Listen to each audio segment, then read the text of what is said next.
E numa bela tarde a gente conversando. Inclusive tem uma unção especial na casa da Cimar, sempre que a gente vai lá a gente é confrontado de alguma forma. Recomendo muito vocês irem. E aí no almoço, Deus mudou ali a atenção de todo mundo pra meio que falar comigo, né? E eu também não estava querendo ouvir não. Gabriel falou de novo que era pra me pregar, eu disse que não ia de jeito nenhum, não tinha no mundo que fizesse eu ir pregar. E a Cimar mandou eu ir pregar e eu desobedeci a Cimar também. Meu Deus, é muito pecado, minha própria pessoa só. E eu percebi que o irmão lá que estava com a gente no dia estava conversando com a Cimar, né? Conversando com a Cimar, falando aquilo pra mim. E aí ele falava uma coisa interessante sobre a vida de Jonas, é que Jonas, a partir do momento que ele desobedeceu a Deus, na vida dele ele só foi caindo, ele só foi descendo, a vida dele só teve baixa. E eu, rapaz... Aí, mais tarde eu fui olhar, né? A história de Jonas. Se você perceber, Jonas ele estava lá na cidade dele tranquilo, e ele recebeu um chamado do Senhor, né? Que Deus mandou ele pregar lá em Nínive. E aí ele disse, não tem nenhum mundo que faça eu ir para Nínive. E aí ele foi e desceu para uma cidade chamada Jope. Foi a primeira descida. Reparem nessa palavra desceu, porque ela vai aparecer bastante. E aí ele desceu para Jope. De Jope, ele foi de novo e foi lá para o lugar onde pega barco, né? É tipo onde pega D20, só que barco. Lá no portuário. E aí ele entrou dentro desse barco. Dentro desse barco, ele de novo desceu e foi lá para baixo para dormir, né? Lá embaixo do barco para dormir. Aí, no meio da noite, o Senhor suscita um... Toca sem mudado. Sem mudado. Ser mudado. Quem descobre aí?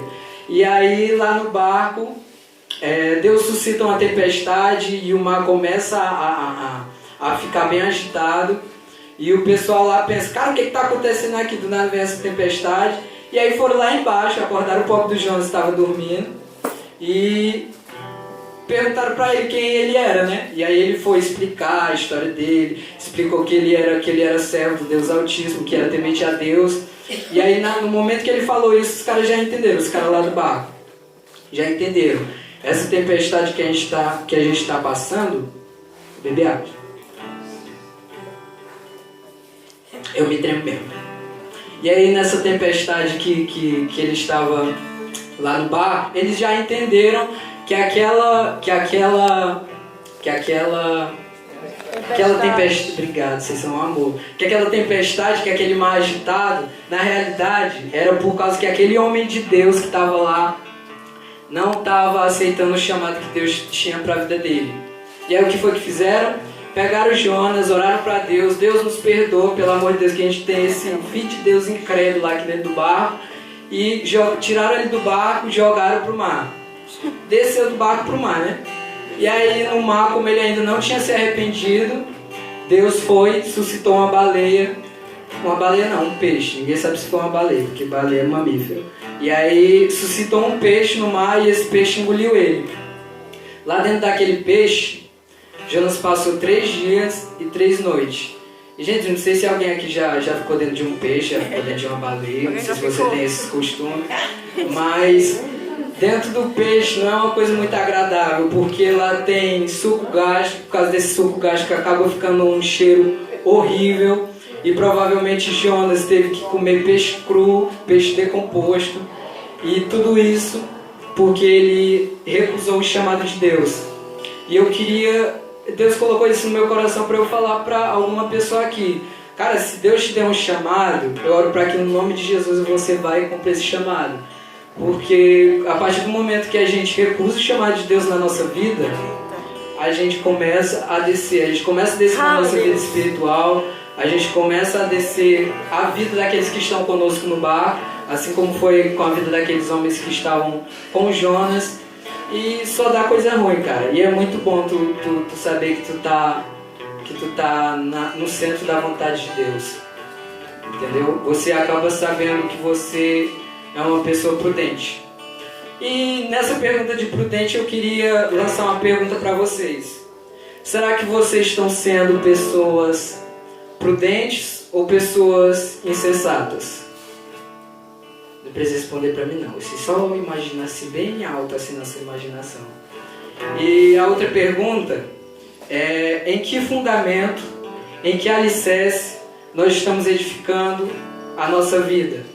Em que fundamento, em que alicerce a gente está edificando o nosso casamento? Em que alicerce a gente está edificando nossos filhos? Em que alicerce a gente está edificando nossa empresa? Eu quero que você reflita nisso. Meu Deus do céu. Gabriel, quando é que a mão para de tremer? Geralmente no terceiro ano. E eu quero que você preste bastante atenção nisso, porque quando a gente edifica uma coisa sobre o alicerce, sobre o fundamento errado, ele desaba. Irmão, a gente talvez possa saber o que acontece com a casa quando ela é edificada sobre o alicerce errado. Ela pode até durar um tempo, ela pode até dar certo durante um tempo, mas lá na frente você vai ver que ela vai desabar. Inclusive existia um edifício no Rio de Janeiro chamado Edifício da Liberdade. Esse edifício foi construído em 1940 e ele tinha 20 andares, era um prédio bem grande. Ele durou mais de 50 anos, só que ele caiu. Ele derrubou junto com ele mais 2 prédios. E quando foram analisar o porquê que aquele prédio tinha caído, descobriram que o principal motivo daquele prédio ter caído foi porque ele foi construído sobre o alicerce, sobre o fundamento errado. Então eu quero que você analise na sua vida, que você reflita e questione: em que alicerce eu estou construindo a minha vida, a vida da minha família?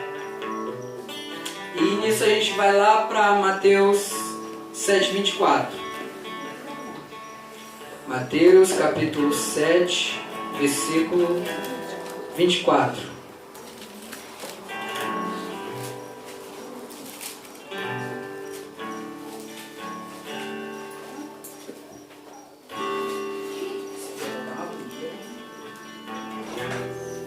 Amém? Amém. É no Novo Testamento, gente.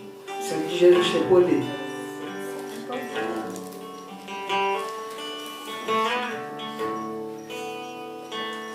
Amém? Amém. Bom, e a Bíblia fala assim: todo aquele, pois, que escuta estas minhas palavras e as pratica. E eu já queria parar por aqui. Um sinal que você vai procurar na sua vida e perceber se você está edificando sua vida sobre o alicerce correto, sobre o fundamento correto, é se você vem aqui para o culto, você escuta e você pratica.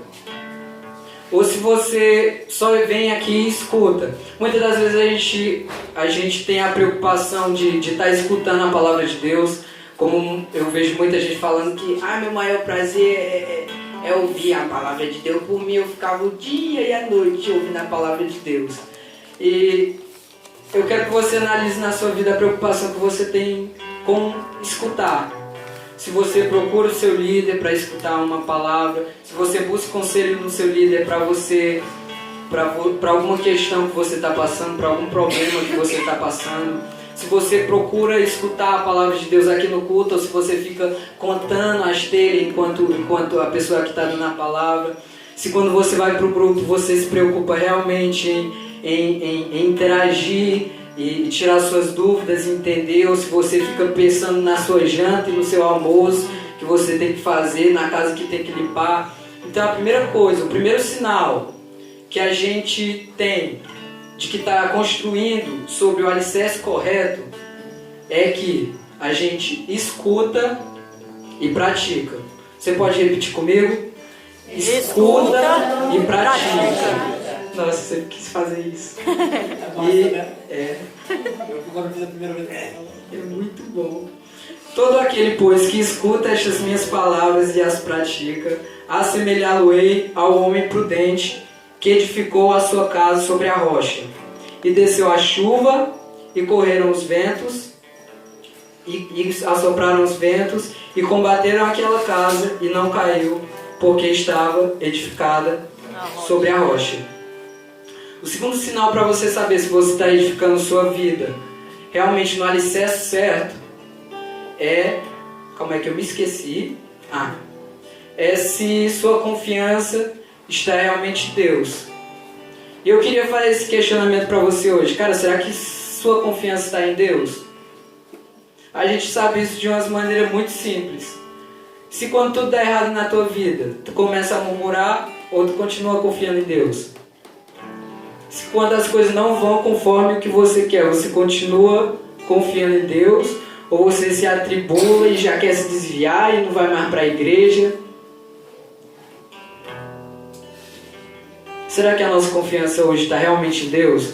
Às vezes a gente é muito bom em falar que eu tenho fé, eu amo escutar a palavra de Deus, eu confio em Deus, mas quando a gente vai olhar nossas atitudes não falam aquilo que nossas palavras estão querendo dizer também. E se você confiar em Deus, como consequência, você não vai se deixar abalar por qualquer coisa, você não vai se deixar abalar pelas aflições. Calma aí, eu não queria passar agora não, volta. E aí ainda no de confiar em Deus, às vezes a gente coloca as confianças em pessoas, às vezes a gente acaba por colocar nossa confiança no nosso trabalho, a gente acaba por colocar confiança naquela pessoa que mantém a gente. E você vai ler os Salmos 20, capítulo 7, o que na realidade o salmista fala é que alguns confiam em carros, outros confiam em cavalos. Alguns confiam em pessoas, alguns confiam no seu próprio trabalho, alguns confiam no dinheiro, outros confiam no seu líder da igreja. Mas nós confiaremos no Senhor dos Exércitos. Alguns encurvam-se e caem, mas nós nos levantamos e ficamos de pé. Então, na realidade, o verdadeiro cristão, aquela pessoa que realmente está em Deus, ela passa por aflições como qualquer outra pessoa passa. Ela passa por problemas, ela passa por situações que ela quer gritar, ela passa por situações que ela quer chorar, mas isso não abala ela o suficientemente para que ela caia. Aqui no versículo 25, fala: e desceu a chuva, e correram rios, e assopraram ventos, e combateram aquela casa e não caiu, porque a casa estava edificada sobre a rocha. Aquela pessoa tinha passado por várias dificuldades. Ela tinha vários... se você olhar aqui, você percebe que desceu a chuva, com certeza uma chuva forte, né? Porque uma chuvinha sereninha não vai derrubar uma casa. Desceram as chuvas, correram os rios contra aquela casa, assopraram ventos e combateram aquela casa. E ela não caiu. Ela não deixou que as aflições do mundo fizessem ela ser uma pessoa inconstante. Uma pessoa que ora tá caída, ora tá levantada. Uma pessoa que ora tá bem, ora não tá. Uma pessoa que ora quer orar e outra vez tá querendo se mudar lá pro Maranhão. Eu não sei porque que isso veio na minha cabeça, mas enfim. Todas essas aflições que ela passou na vida dela só fez provar que ela realmente estava edificada sobre a rocha, que ela realmente estava firme. E a gente continua e percebe aqui, no versículo 26. E aquele que ouve estas minhas palavras e as não cumpre, compará-lo-ei a um homem insensato, que edificou... A mão parou de tremer, glória a Deus. E aquele que ouve as minhas palavras e as não cumpre, compará-lo-ei ao homem insensato, que edificou a sua casa sobre a areia. E desceu a chuva, e correram rios, e assopraram ventos, e combateram aquela casa, e caiu. E foi grande a sua queda. Aqui a gente vê bem clara a diferença entre uma pessoa que veio para o culto, que veio para o grupo, que procurou o seu líder, que escutou a palavra, que praticou, que colocou sua confiança em Deus, que não deixou se abalar pelas coisas desse mundo, e outra que não fez nada disso. A gente vê que a pessoa que se preocupou em edificar a sua casa sobre a rocha, ela não caiu. E muitas das vezes, cara, a gente analisa a tua vida pelo amor de nosso Senhor Jesus Cristo, cara. Vê onde é que tu está edificando tua vida, vê onde é que você está edificando tua família, vê onde é que tu está edificando a tua casa, a tua família, a tua empresa. Samuel, como é que eu sei que eu estou edificando a minha família na palavra de Deus? Analisa na tua família, analisa na tua vida a preocupação que você tem de praticar a palavra de Deus, de entender a palavra de Deus. Vê a importância, marido, que você dá de compartilhar a palavra com a sua esposa. Vê a importância, esposa, que você dá em ler a Bíblia e conhecer a Bíblia para saber como você deve tratar o seu marido.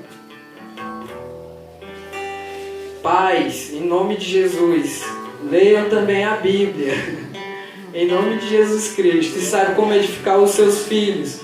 Os filhos hoje não é mais edificado por Bíblia, cara, é edificado por WhatsApp, é edificado por vídeo no YouTube, é edificado por Gato Galáctico.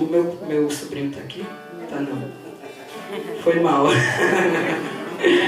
E a gente acaba deixando que a cultura desse mundo influencie os nossos filhos mais do que a própria palavra de Deus. A gente acaba deixando com que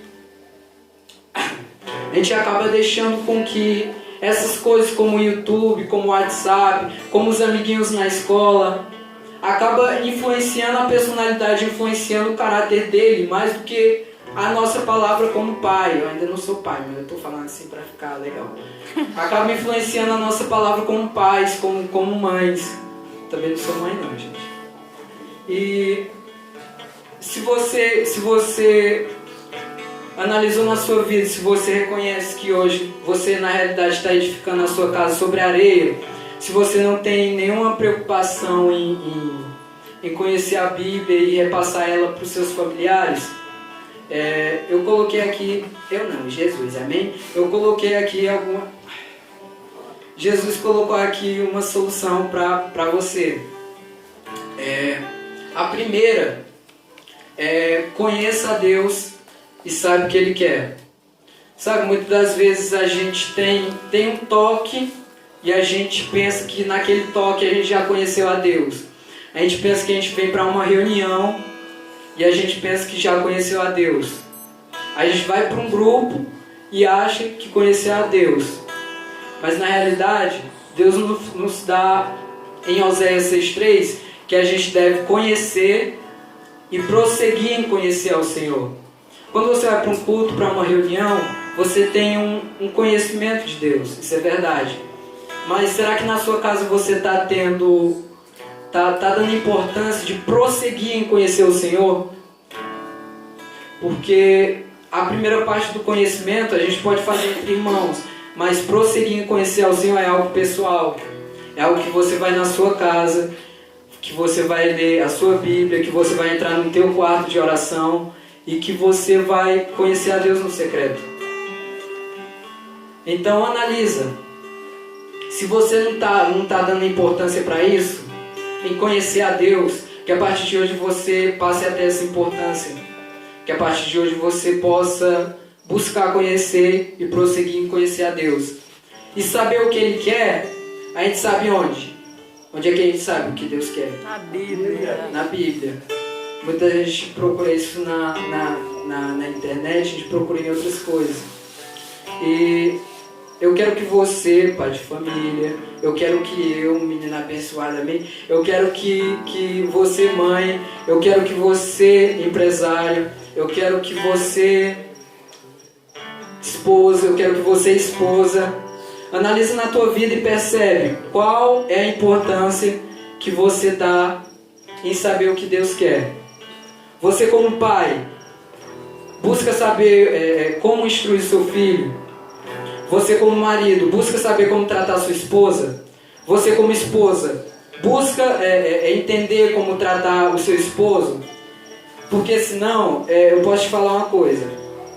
Se você não criar o teu filho sobre o fundamento certo, se você não colocar o teu casamento sobre o fundamento certo, eu te dou uma certeza que ele vai desabar. E ele vai trazer muito sofrimento para ti.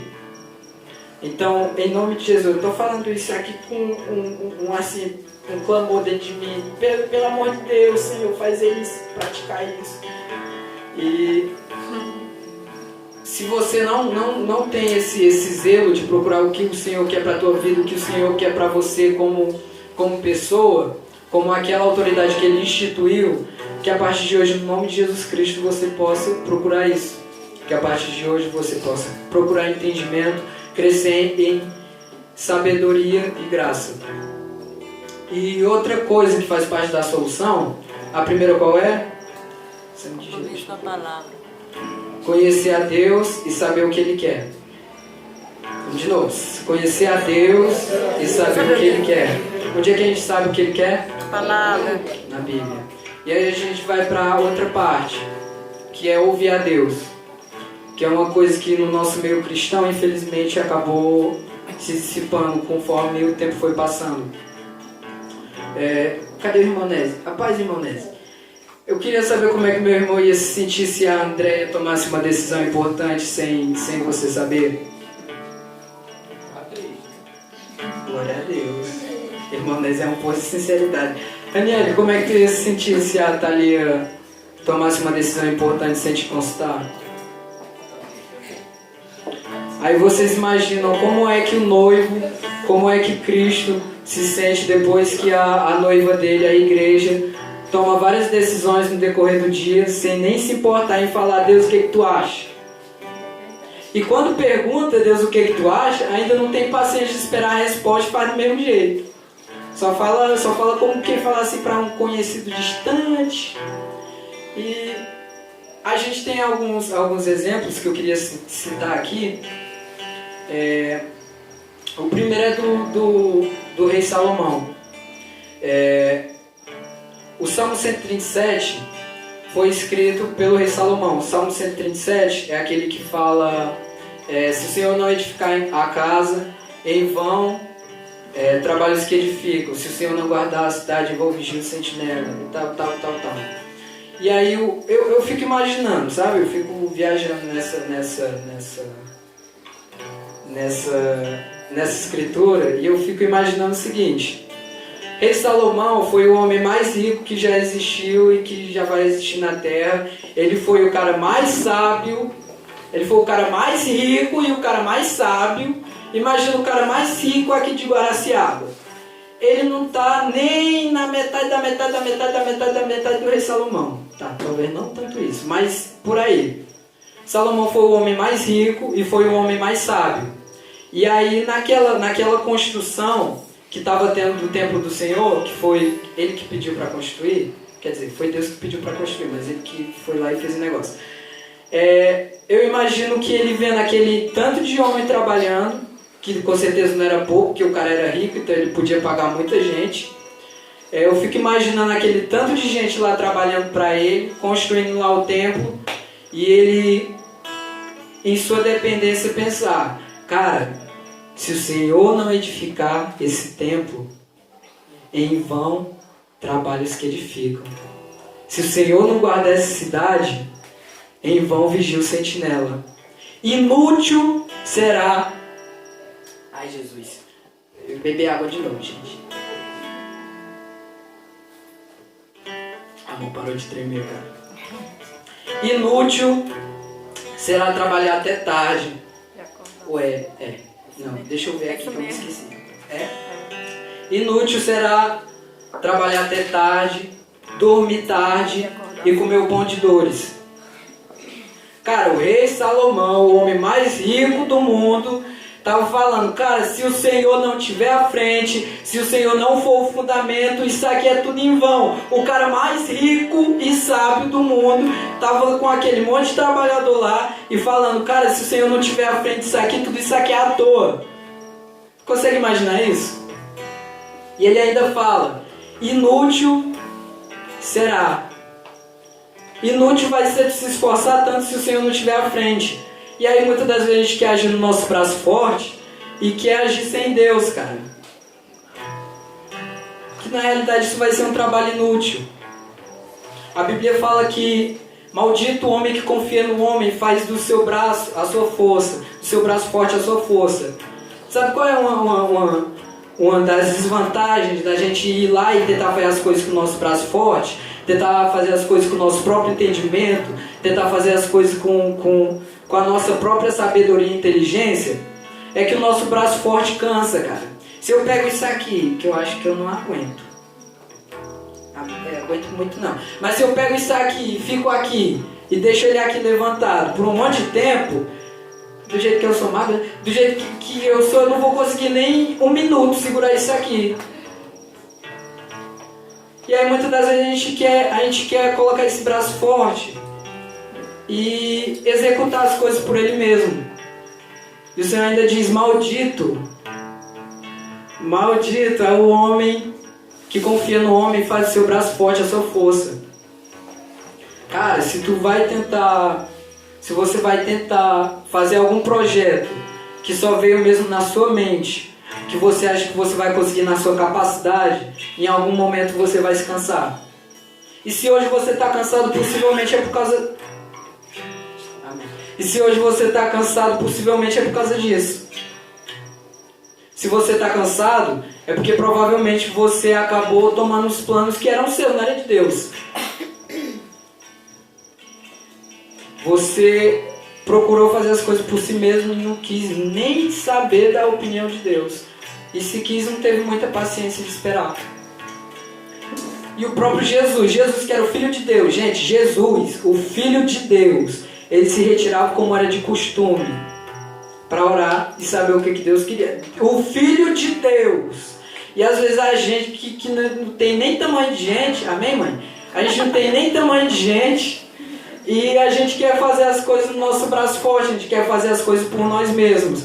Cara, o rei Salomão, o homem mais sábio e mais rico que existiu, Jesus, o próprio Filho de Deus, ia perguntar: Deus, o que você acha disso aqui que eu estou fazendo? E a gente pensa que é muita coisa e vai querer executar as coisas por si mesmo.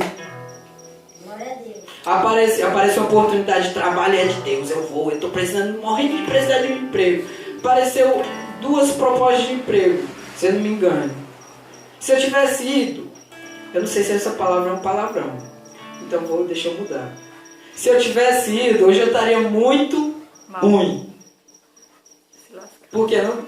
Exatamente. Eu estaria, como a Cima falou, eu acho que libera pra mim também, né? Eu estava devidamente lascado se eu fosse pros 2 empregos que apareceram pra mim. Mas antes de ir, eu perguntei: Deus, é isso que o Senhor quer? É realmente a tua vontade? Eu estou precisando de um emprego, eu uso aparelho aqui faz um monte de tempo que eu não faço manutenção. Eu estou precisando de dinheiro, mas eu não estou nem aí. Eu quero saber o que o Senhor acha. O Senhor acha que eu devo ir para esse emprego? Eu estou precisando de dinheiro, mas a tua palavra nunca vai ficar abaixo das minhas necessidades, tá certo? Abaixo da necessidade. Acho que tá. Vocês entenderam? E é justamente essa dependência que o rei Salomão e que Jesus tinha, que Deus quer que a gente imite. E antes de qualquer projeto, a gente, mesmo estando em necessidade, eu aprendi com uma pessoa que a gente não é movido por necessidade, a gente é movido por direção. Então, você pode estar precisando muito de alguma coisa. Você pode estar precisando bastante de alguma coisa. E de repente aparecer a oportunidade perfeita ali para você aproveitar. Mas o que Deus quer é que você coloque a direção acima da sua necessidade. Amém? Amém. E aí você pode de repente falar: cara, não. Sei lá, quero isso. É muito tempo, Deus demora para falar e é quando fala comigo ele nem fala. Mas a gente tem essas coisas, né? Deus não fala comigo, mas muitas vezes a gente também não para ouvir. Como é que tu quer ouvir sem parar? Sem parar para ouvir? Se eu vou conversar com a minha irmã e a irmã está conversando comigo, se ela só falar, eu não vou conseguir falar nada se ela não se calar um momentinho. Com todo respeito, tá, irmã? Eu amo você. E da mesma forma é com Deus. Se a gente ficar só falando com Deus, e aí quando termina a oração a gente diz amém e vai fazer as outras coisas e não espera para ouvir, eu não sei como é que Deus vai falar contigo não, sinceramente. E você pode falar: cara, eu não tenho paciência de esperar. Eu estou passando por uma necessidade. Gente, não é em todo caso, tá? Em alguns casos, realmente, né? Pois é. O Espírito Santo vai te dar sabedoria para saber qual é o caso. Você pode falar, cara, eu não tenho paciência de esperar. Mas o Senhor nos fala em Isaías 40:31 que aqueles que esperam no Senhor renovarão suas forças, voarão com asas como águia, correrão e não se cansarão, andarão e não se fatigarão. Deus enfatiza novamente que se tu está cansado, é porque na realidade tu está caminhando com tuas próprias pernas. Se tu está cansado e não está tendo renovação diária no Espírito de Deus, é porque na realidade você está agindo no seu braço forte. Você está querendo buscar as coisas com seu próprio objetivo, com sua própria sabedoria e inteligência. Eu quero perguntar, quem somos nós comparado a Jesus, comparado ao rei Salomão, né? E os caras são dois exemplos de dependência. E aí a gente fala o que quando termina, senhor? Paz do Senhor Jesus. A paz do Senhor Jesus, gente.